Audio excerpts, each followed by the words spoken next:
सरकार जहां 100 दिन की उपलब्धि बता रही है, सरकार को वहीं 5 साल 100 दिन की उपलब्धि बतानी चाहिए थी।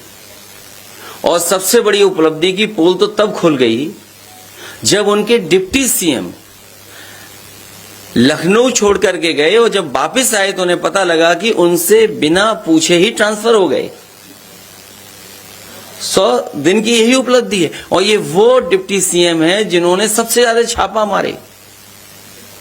अगर हम पीछे मुड़ करके देखें, जहां जहां गए, जहां जहां कमियां देखी गई, अगर किसी पे भी कार्रवाई डिप्टी सीएम कर गए हो तो बता दीजिए। इसका मतलब यह है कि सरकार को पीछे से कोई चला रहा है। तो 5 साल और 100 दिन की उपलब्धि यही है कि सरकार को पीछे से कोई चला रहा है। भ्रष्टाचार चरम सीमा पर है, अन्याय चरम सीमा पर है। जहां 100 दिन की उपलब्धि बता रहे हैं, वहीं उन्हें पुरानी सरकार में जो उपलब्धियां थी, जो घोषणा पत्र बनाया था, वो कितना पूरा हुआ। अब उनका जो पत्र आया तो ये तो वही बता पाएंगे कि किसके कहने से ट्रांसफर हुए हैं। लगता है सरकार में कुछ ऐसी ताकतें हैं जो पीछे से ऑपरेट हो रही हैं। और फिर सबसे बड़ी उपलब्धि यह है सरकार की कि यूपी दरोगा भर्ती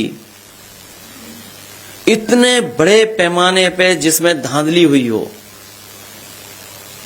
जहां पर स्क्रीन शेयरिंग की पता लग गई हो कि स्क्रीन शेयर कर करके नकल हुई है या पेपर सॉल्व हुआ है, न जाने कितने लोगों की गिरफ्तारी हो चुकी है।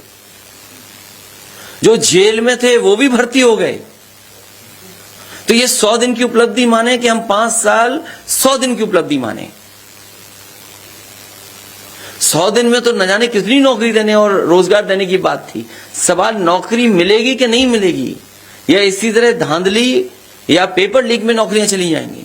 जो अभी हाल में फीता काटेंगे वो भी समाजवादियों की उपलब्धि पुराने साल की। जो आज हम और आप बैठे हैं, इसके बाद जो पहला फीता कटेगा,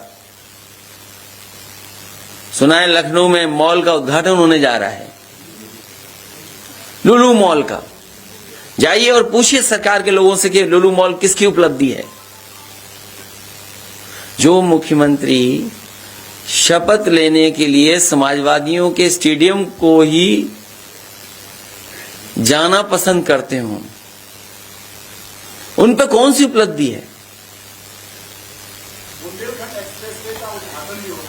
मेरी जानकारी में नहीं है, अभी आधा अधूरा हो रहा होगा उद्घाटन, आधा अधूरा उद्घाटन हो रहा होगा। ये तो हमारे जागरूक पत्रकार बता पाएंगे कि लुलु मॉल किसकी देन है। अगर ये सच बता पाए तो हम मान जाएंगे इनको। नहीं, आप नहीं बता रहे, दूसरे एक पत्रकार साथी हैं। सदस्यता अभियान चलेगा। पार्टी के वरिष्ठ नेता जिले स्तर पे या मंडल स्तर पे जाकर के सदस्यता अभियान चलाएंगे।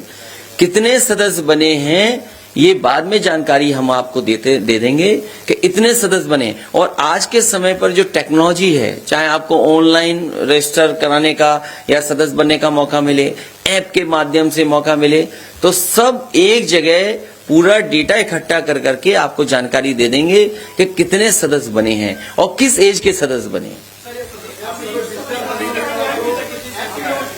नहीं, ऐप लॉन्च नहीं किया, ऐप हमारे पास है पहले से।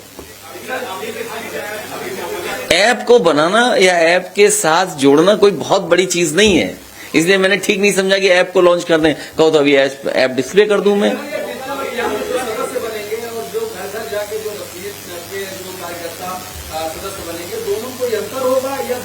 नहीं, उसमें अंतर कैसे हो सकता है, क्योंकि आप पार्टी के सदस्य बन रहे हैं और आप केवल टेक्नोलॉजी का इस्तेमाल कर रहे हैं। फॉर्म एक सा है और जो पैसा देना है वो भी एक सा है।